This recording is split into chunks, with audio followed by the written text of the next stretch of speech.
Morning, it's a new week and this week is really exciting. We're catching up with a bunch of the edits for the projects that we shot last week. I'm doing a bunch of quoting for some new exciting projects, and not only that, we've got a shoot down in our studio, which is again awesome, welcoming more clients into our space. And not only that, after the shoot, which is all day, we need to get in the van and drive down to Cornwall for a sunrise shoot. It's gonna be a jam-packed week. Let's get into it. So you might remember in last week's video, we completed the shoot tests with our two new senior videographer applicants, and I was very excited about one in particular, and I've actually just sent a conditional offer to that applicant. We've had this in the past where because our recruitment process is a little bit lengthy because we have the two tests involved. As much as it's a good thing, this is something I guess for any of you out there that potentially are going to recruit someone in the future. Tests are good, trade tests are good. Like, I got the idea originally because I come from a family of chefs and my dad has ran his own businesses, restaurants, and they always do a trade test where they'll get a chef to cook a dish, and it might be like, you arrive, here's a bunch of ingredients, make something. And I liked that idea, so I implemented that into what we do, and every person who's worked here has done a test, be it just an edit test or a shoot test and edit test, and it just gives you a really good idea of what that person's capable of, and it gives you a bit of an idea of who they are as well and the way they act, and it's just a really good thing. But there's a downside to doing it, which is because it makes the process lengthy, there's a chance within that process that that person could get an offer from another company, and then you lose out on what could have been a really good addition to your team. Because we're really happy with this applicant and we feel that he's a really good culture and skill fit, I've given him a conditional offer before the shoot test. And the conditions of that offer is subject to a satisfactory edit test rather. I have no doubt he'll smash it. Really exciting, got those little butterflies when I was thinking about it. Sat on it over the weekend and just, yeah, really impressed. I think this person's gonna be a massive addition to this team. It's a weird feeling, always recruiting someone. It's always nerve-wracking because you never quite know, but I got a good feeling about this one. Whilst on the topic of this recruitment and making big decisions, I feel like it's a good time for me to give a tip, something I learned this year that was valuable for me.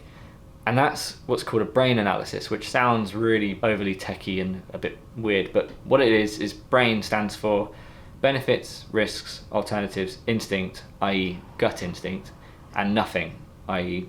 what if you do nothing. So when you're making a big decision, it's really good to do this exercise where you list the benefits, list the risks, list the alternatives, i.e. alternative options. Gut instinct is not really a list thing, it's just how do you feel? What's your gut telling you about this? And then nothing is, what if you do nothing? So we did that to make this decision. But as well as that, there's another one which I thought was wicked, and I've been bitten by this in the past and learning it, but it's called a HALT, H-A-L-T. It's how you should, or rather shouldn't, make decisions, I guess. So what it means is don't make decisions when halt, i.e. don't make decisions when hungry, angry, lonely, or tired. It's so easy to fall for those traps, so easy. And you know what, it's funny as well, because I think for those of you that have watched like Men in Black, there's a moment where they need to make a decision and he says, let's eat some pie or whatever. And I always think of that when I think of this acronym, because they go and do that and then they make a big decision afterwards and they figure it out. But it's so true. Never make the decisions under those things, because that's when it can bite you in the arse, and it's worth waiting till the next day or after you've had a meal, because it's important to not fall for that. So yeah, that's a nice little tip for you.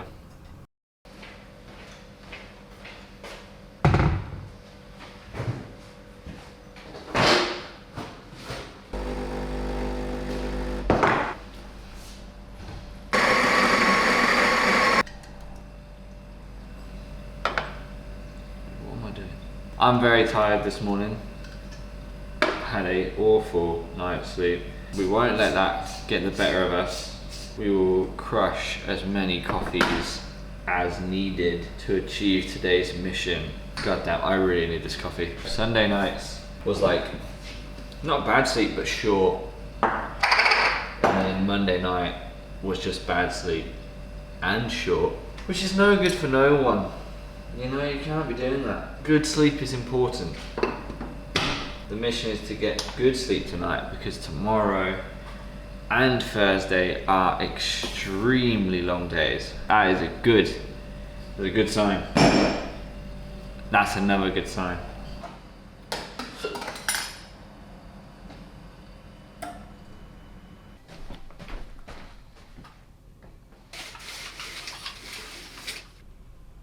That is heaven. I can already feel the energy coming. Give it an hour and I'll be crashing. Today is a big one. We've got 2 shoots going on this week. One in our studio, one down in Cornwall. Tomorrow is a big day because that's the studio shoot. But not only that, we finish the shoot and then have to drive to Cornwall. So it's a very long day. And guess who's driving? This guy, which is why I need better sleep. But anyway, regardless of that, because it's a studio shoot, there is going to be setup today. So today's action, today's thing that you're going to see is mostly Sam, but a bit of myself setting up the studio for tomorrow's shoot, which should be cool. It's for some context, we're filming a piece about a portrait photographer. So we're going to set up our studio to look like a portrait photography set. Outside of that, my day is intense-ish. I am putting together a proposal for a client that I would very much like to work with. It's very much the type of content that we love making. We do it very often. I started it yesterday expecting for it to be sort of similar to the usual amount of time that I put into a proposal, but it's quite a big one, to be honest. There's quite a lot of ifs, ands, buts. Outside of that, another call with another prospect, which is also really exciting. Lately, been getting some luck with this, like ideal clients appearing in the inbox. Don't know what we're doing, don't know what's happening, but I'll take it, and touch wood, it doesn't stop. That is, yeah, it's awesome. But this one in particular is within the equine industry, which is an industry that we've spent a great deal of time in, and an industry that I spent a great deal of time in prior to starting Menace as a company. I love working in that industry. So yeah, exciting day for me. I will get on with that proposal and then I'll catch you in the studio with Sam in a little bit.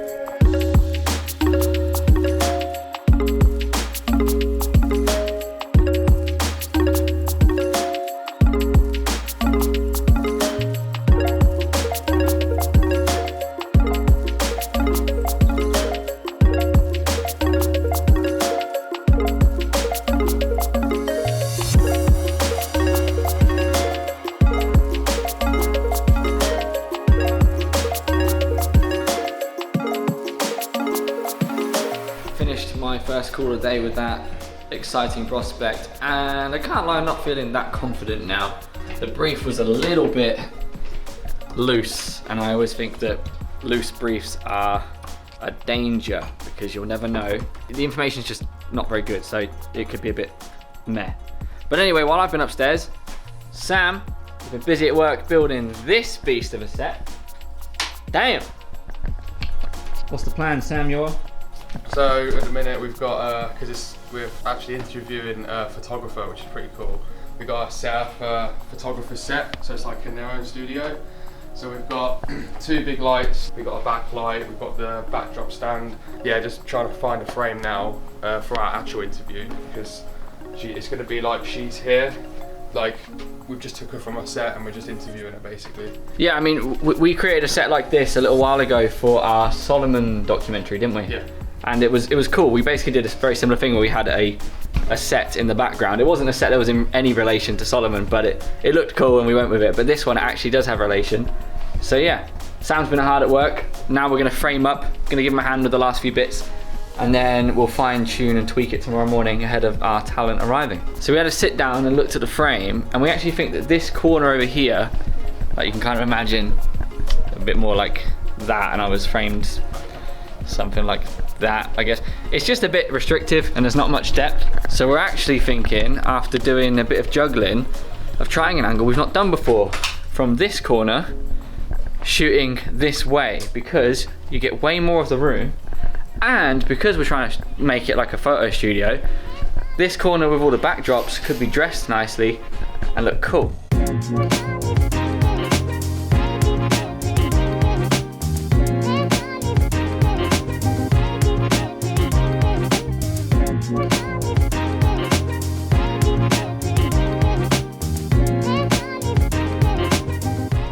Step outside because I've been stuck inside all day, and you know what, this is one of the best things about the winter, the early sunsets and I guess late sunrise. Look at that, god damn, look at that.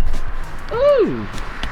Anyway, We're at the end of our day. Most of the team have gone home. Me and Ben are here, as you can see by his wonderful green machine. Yeah, today was a cool day. We got the set built. I also have finalized that quote for that exciting prospect I was on about. It was a really hard quote to make in the end. Like there was just so many options and so many ways to take it. I'm honestly not sure if I've gone down the right road, but I've gone down the road that my gut was telling me to go down, and I think that's often the best thing you can do. But otherwise, I'm actually gonna go get a flu jab. So if I'm a little bit groggy tomorrow, I know it doesn't make you ill, but it definitely does make you, or at least last time when I had it, that night of sleep was like rough as. So a little bit groggy tomorrow, you know why. But otherwise, clients are visiting, exciting shoot, and then we're off to Cornwall in the same day. For now, yeah, I'm off, so I'll see you tomorrow. It's Wednesday and we're back in the studio, and guess who it. No. Guess who else is back? James is back from annual leave. How was Rome, my dude? Close, it was Oh, it wasn't Rome. Puglia. What? I thought it was Rome. This has gone to tatters, this. Hello. Yeah, it was really good, really refreshing. First long holiday I've had in quite a few years, so it was nice to reset, and I'm really buzzing because the first day back we're doing a really cool shoot, so pretty excited for it. Yeah, obviously me and Sam whipped this together yesterday. You guys have been in this morning, fine-tuned. Client should be here in about 20 minutes. Yeah, not long. And then it's just back-to-back filming. We're starting here with the interview, then we're doing some B-roll of our talent pretending to do a portrait photography shoot, then we'll get some scenes of her editing, and then we're going to a nearby forest to get some outdoor B-roll, mix up the scenery, and hopefully if the weather's good it could look really, really nice.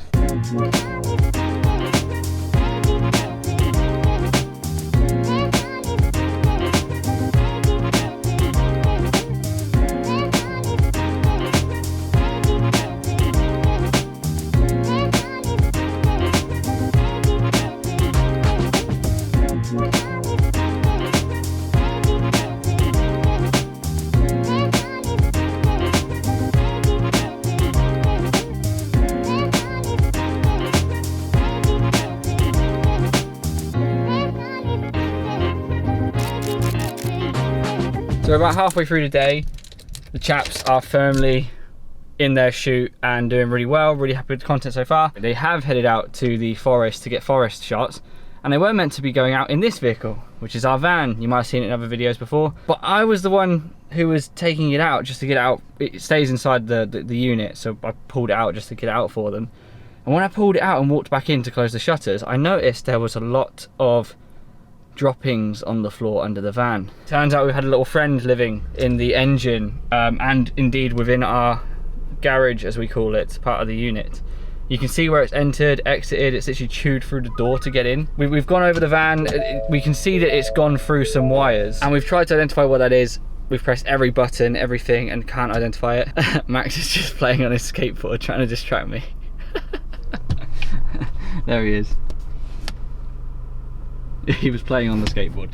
Anyway, yeah, we've tested everything and nothing's thrown a fault, nothing's weird. The van drives. I'm just now going to take it out for a drive and get it up to temperature just to make sure it's okay, because we're supposed to be using this tomorrow. The main worry was there was a lot of poo inside the engine, and I don't want to be driving along and having the fan stink of poo, because that's not fun for anybody. So I'm going to take it for a drive now, get it up to temperature. I have blasted the engine with compressed air to try and get rid of anything that I can see, and it looks cleaner, but this is, yeah, not great. I'm gonna have to take it to the garage. I'm gonna drive it now, see if it throws any codes, see if everything performs as it should, and if it's okay, we'll use it tomorrow, but then we'll get it looked at. If it does throw any faults or anything weird, then tomorrow we will use our Mitsubishi instead, which is a shame because we've got a lot of kit for tomorrow's shoot and it will be a tight fit. But anyway, I'm gonna take it for a test drive and then I will update you when I get back. All right, back at the studio. I went and visited a local garage, good friend of ours over at Motivation. If you're in Northampton, go check them out. They've always looked after us. But anyway, I had them check it over, make sure it's fine, and they said all is well, we're fine to drive. Thankfully, we're very lucky. The only thing that the mouse or rat chewed through was the aerial. We don't even use the radio, so we can live with that. Still gonna get it booked in for a proper like on the ramp inspection next week, but we're all good, we're clear, we can use it for our shoot, which means we can travel to Cornwall tonight and travel home tomorrow. What a bit of drama, god damn. And now the bonnet, boot, not bonnet, engine stinks of poo, so. Yeah, I was saying this for the viewers. Max the other day, he was out walking in the field and he took a picture of like a field mouse or a rat, and we were all like, oh, that's kind of cute. A few days later, there's been a infestation. There's been a rodent in the blimmin' van. Anyway, Sam's here now. He's just packing down this set. James is upstairs filming the last of the B-roll, and then that is a wrap for that shoot. And then we've got to get on the road and get to Cornwall because it's 5 hours on top of these guys already having a busy day. But I've already said I'm going to do all or most of the driving so that they can chill and hopefully get some rest, because tomorrow is a sunrise start, which is early, but it should be wicked.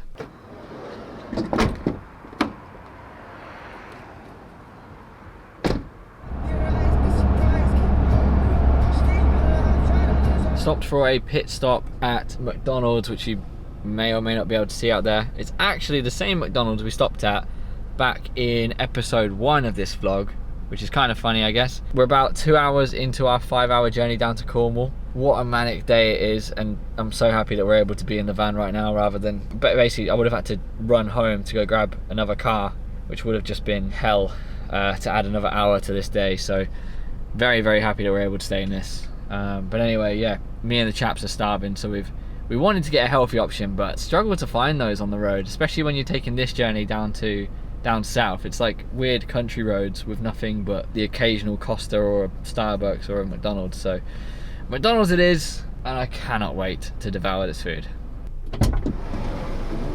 Lucky's time. Yeah, buddy.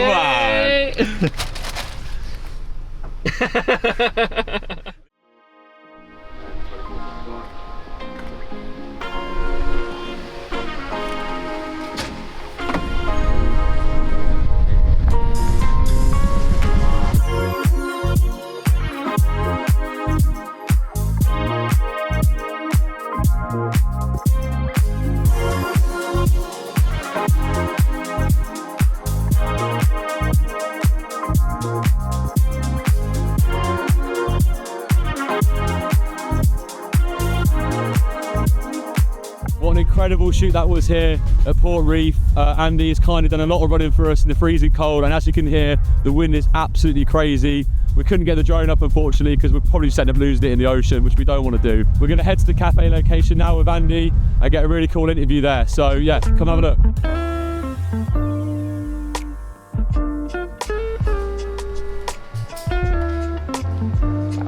Setting up the haze machine, one of my favourite little gimmicks.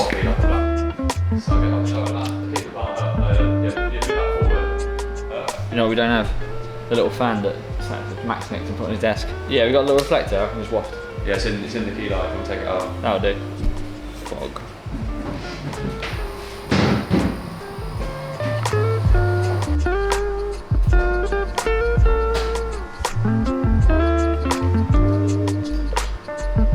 Oh, it's gonna look unreal.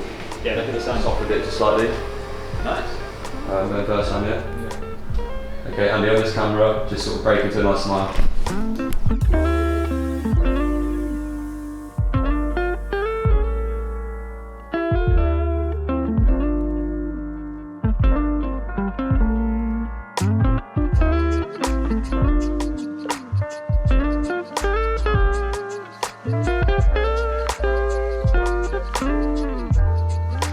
Absolutely manic day so far, but we are just finished with our interview and cafe stuff, and then we're breaking for lunch, and then we're going back to the beach where we were this morning to get some daylight stuff in a different outfit, and finally wrap in with some footage at the Talent's head office. James and Sam are just over yonder. You may be able to see them. Sort of. There's Talent. They're filming him doing a sequence where he walks into the cafe we were just in.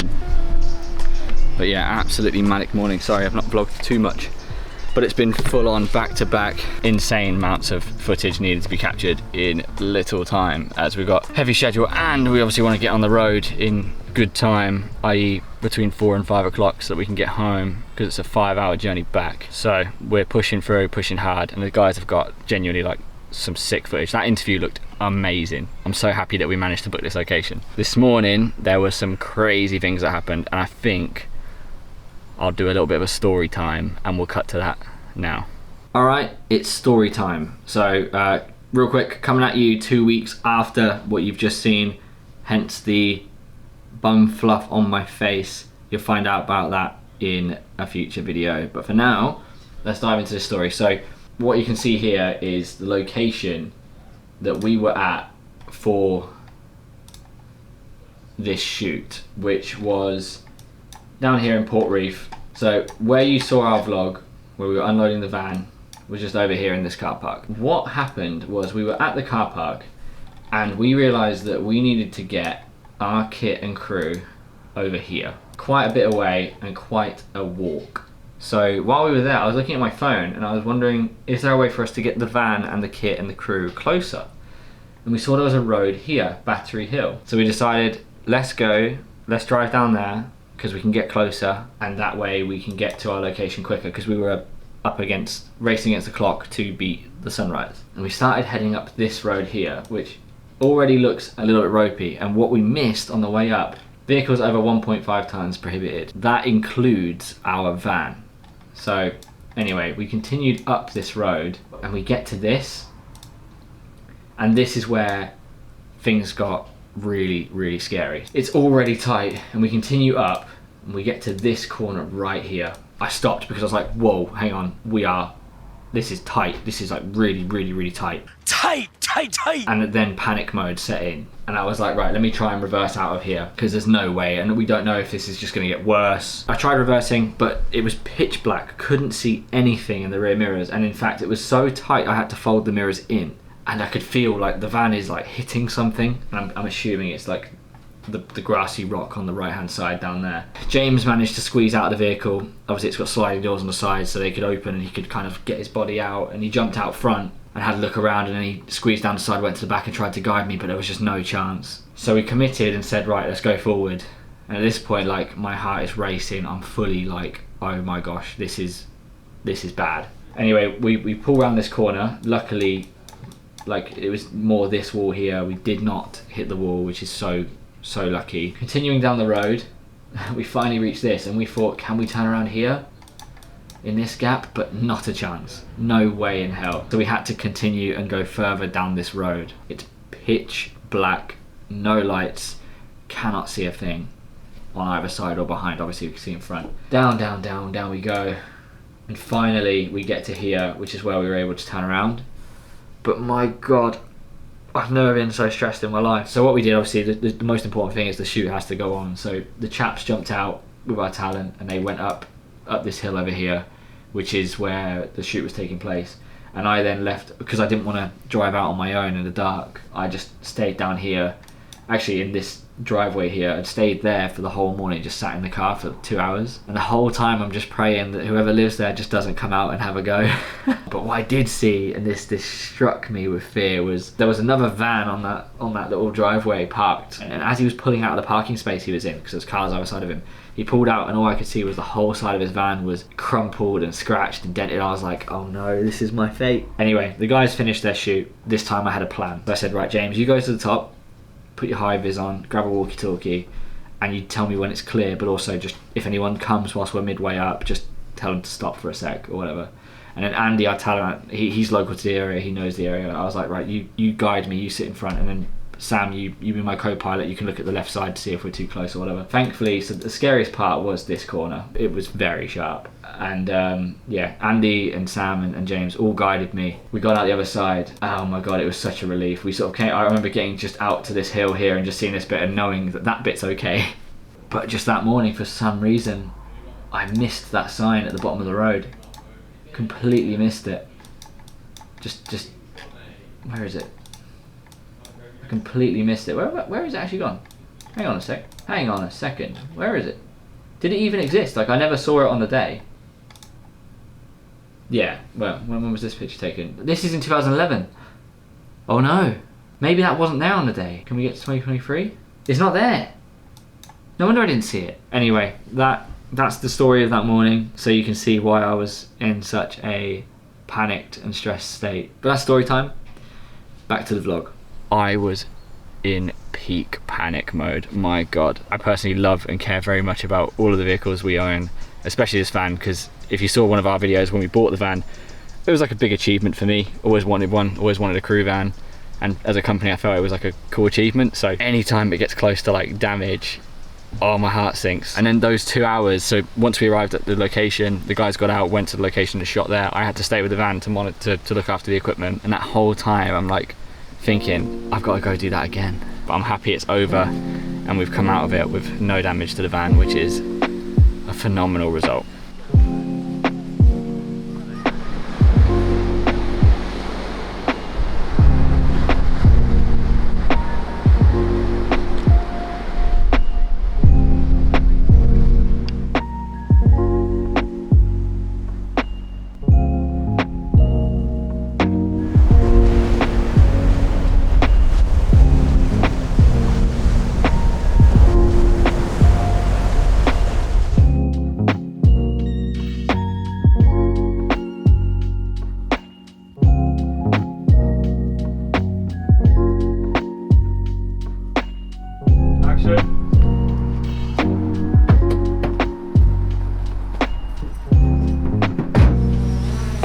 It's just a bit all over the place, it's very windy. You can see how fast the clouds are moving.